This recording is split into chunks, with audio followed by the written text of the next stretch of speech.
No segundo semestre do ano passado, a gente viu uma queda recorde nos dividendos de fundos imobiliários. No caso do Habit 11 ali, foi uma queda de 30% em 3 meses, como mostra essa figura. E teve fundo que sofreu muito mais, tipo o Canip ali, que caiu 88% dos seus dividendos de maio até outubro. E isso vai acontecer de novo, já é confirmado. Porque a mesma causa que fez os dividendos caírem lá no ano passado está acontecendo novamente, que é a inflação negativa aqui no país, ou deflação. O IGPM, por exemplo, a inflação dos imóveis já apresenta queda de 4% nesse ano de 2023. E bom, que os dividendos dos fundos imobiliários vão cair, a gente já sabe disso. Eu vou te responder nesse vídeo quando isso vai acontecer e o que fazer para se proteger disso.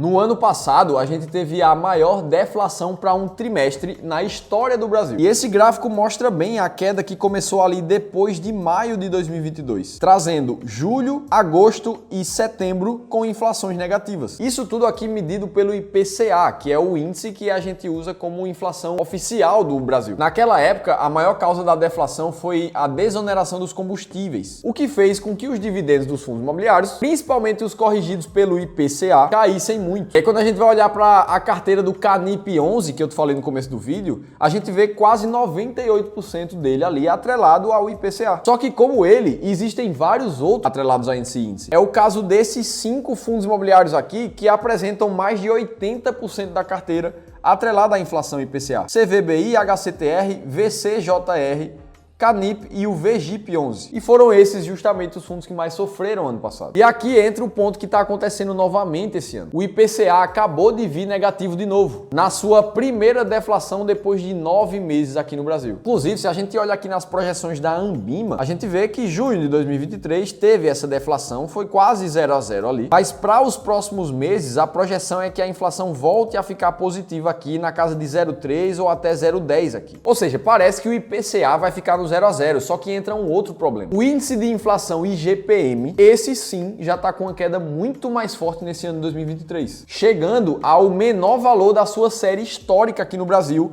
batendo quase 7% de deflação em 2023. Esse gráfico mostra a evolução desse índice que teve deflação em agosto do ano passado e tá com valores bem abaixo de zero também desde março desse ano. Essa outra imagem mostra novamente a escala de queda como tá forte para os índices IGP, que leva ao IGPM ali. O que faz com que fundos imobiliários atrelados ao índice IGPM sofram nesse momento, até mais do que os fundos imobiliários de IPCA que sofreram ano passado. Até porque existem fundos imobiliários com até 100% da sua carteira atreladas à IGPM, como é o caso aqui do AIEC 11 e do GTWR 11. E se você se lembra, ano passado sofreram muito os fundos imobiliários de papel na bolsa. E por isso muita gente pode perguntar: pô, Felipe, mas será que os fundos de tijolo vão sair prejudicados nessa história de deflação também? E sim, eles vão. Até porque o GTWR 11, que é todo atrelado ao IGPM na sua carteira, ele é dono das torres que cediam o Banco do Brasil lá em Brasília. E o contrato de aluguel do Banco do Brasil lá naquelas torres, ele é revisado todo novembro de cada ano. Ou seja, se o IGPM continuar muito negativo, o que a gente vai ver é que em novembro desse ano aqui, o aluguel do Banco do Brasil vai passar a ficar mais barato, reduzindo o dividendo do fundo imobiliário, muito provavelmente. E aí, ao invés de a gente ver uma figura como essa, que foi em novembro de 2022, ali na distribuição de dividendos do fundo, em que a distribuição aumentou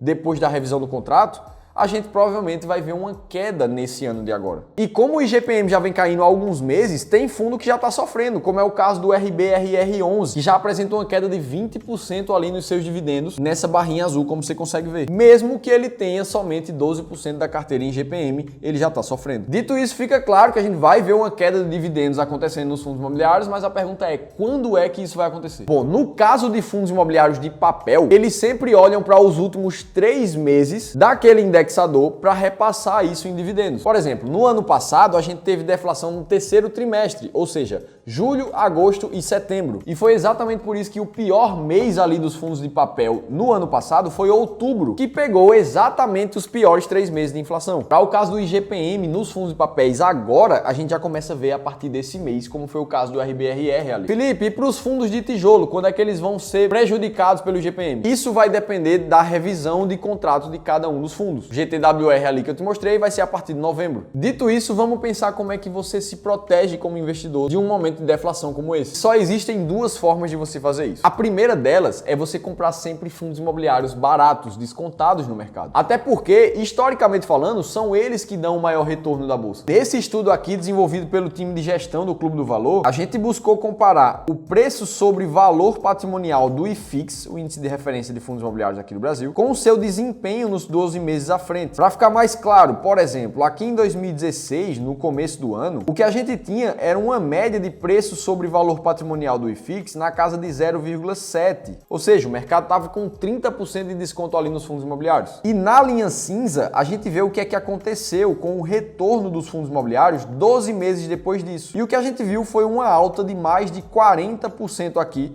nos fundos imobiliários que foram comprados no momento de maior desconto no mercado. O contrário também é verdade. No momento que os fundos imobiliários estão muito caros, como foi aqui o começo de 2020, onde o preço sobre valor patrimonial estava na casa de 1,2, os 12 meses para frente trouxeram uma rentabilidade negativa de 10% aqui para os investidores daquele momento. Então, se você busca comprar fundos imobiliários descontados, a chance deles se valorizarem para o futuro é muito maior. E ao mesmo tempo, a chance deles caírem demais no mercado também é muito menor, já que eles já estão baratos demais. E é exatamente fundos baratos e que ainda pagam bons dividendos que a gente busca na nossa estratégia S-Rank, que é aplicada para todos os clientes de Wealth aqui do Clube do Valor, onde nas carteiras que possuem fundos imobiliários, a gente compra sempre os fundos mais descontados do mercado. Eu te explico detalhes dessa estratégia nesse e-book que te ensina como é que ela funciona e ainda te mostra 7 fundos imobiliários que estão atualmente dentro da estratégia S-Rank, aplicada aqui no time do Clube do Valor. Inclusive, investir com essa estratégia deu um retorno muito positivo, como a gente consegue ver nesse gráfico,